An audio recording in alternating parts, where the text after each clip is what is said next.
Reading Fair Academy. This entire series is going to consist of several different video modules on different parts of the Reading Fair, and the purpose of this series is to provide on-demand information for parents so that you can assist your child in completing a Reading Fair project. I'm going to cover each category, give some helpful hints about creating a successful project, and also explain the recent changes and updates to the program, because even if you've done a Reading Fair project before, they've made changes this time that are completely different. In fact, in the examples that I have to show you, I don't even have updated pictures of what elements and things they should include, because this is the first year. So, the Mississippi Reading Fair began in 1998 to provide students with a chance to share their favorite fiction book only, but that now includes nonfiction as well. And nonfiction extends throughout the categories now, so we will talk a little bit about that. In 2016-2017, the guidelines were updated to match the Mississippi curriculum standards. So that's the purpose for some of the changes. It's the purpose for some things being removed from the elements that are included, because they really come before a time that we've taught the students those skills. Types of books and categories, and I will go more into this in some of the specific video category modules, but students can enter their project as an individual, a group, or with family members. Any age group can enter the literary fiction and nonfiction narrative category as an individual. The group and family must be literary fiction or narrative nonfiction. So you cannot do informational nonfiction as group or family. Only grades 3 through 8, or it's really 3 through high school, but at our school 3 through 8, may enter with informational nonfiction text, and they can only do that as an individual.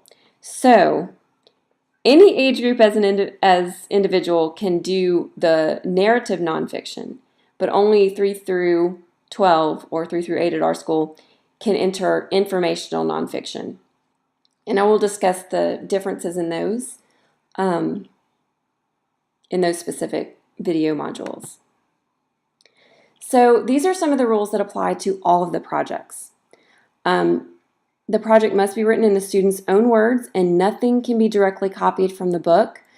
We try to teach students about plagiarism, and when pictures are copied directly from the book or printed off the internet, and that's what's placed on the board, we're teaching the children that that's okay, and it's not.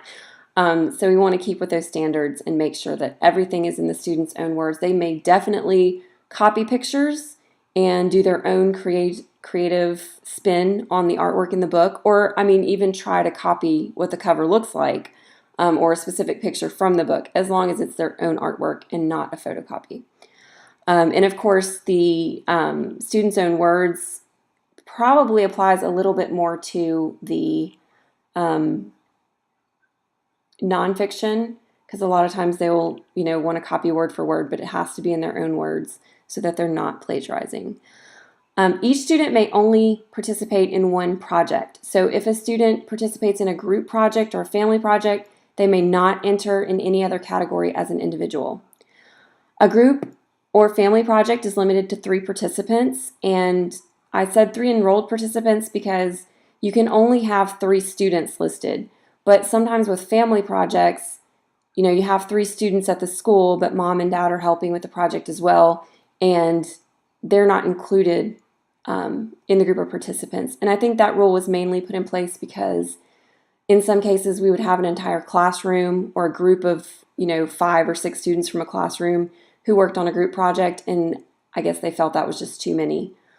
Storyboards may be 36 by 48 inches, and this is kind of what your typical board will look like. It's just a project board, but they cannot be the short boards. So those boards that only stand, I want to say like 2 feet or something like that, they're too short and they're disqualified. If it's slightly off, like if it's 35.5 or something, that's why the language in the guide says approximately. It's really for that little bit of fluctuation between manufacturers. It's not to say that short boards are okay. So you want a standard size project board.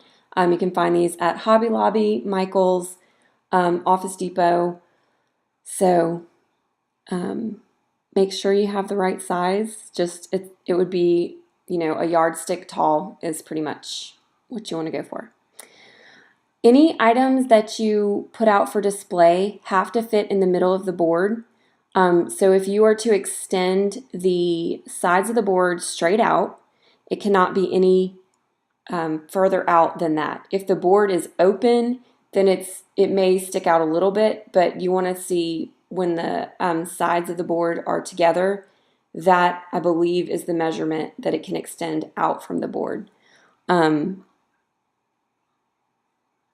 They basically can't exceed the boundary of the board. And nothing alive, valuable, or dangerous, no electrical cords can be used. As far as I know, that does not include the little electric or the battery-powered twinkle lights. But I'll talk about that one in a minute. The project should be able to withstand several levels of competition. So you want everything securely fastened to the board. Sometimes when they're sitting, we set them up the night before. When they sit overnight, it's usually kind of cooler and a little damp. So if things are not really on the board, glued on, they can start peeling off. So please make sure those things are securely fastened, because we just cannot keep sending projects home and having them fixed. It's supposed to be at each round of competition, and I've even had judges have to put things back on boards and stuff. So try to make sure everything is on really good. And this is what I was talking about with the twinkle lights. They have an additional mention this year that states nothing can protrude from the back of the board.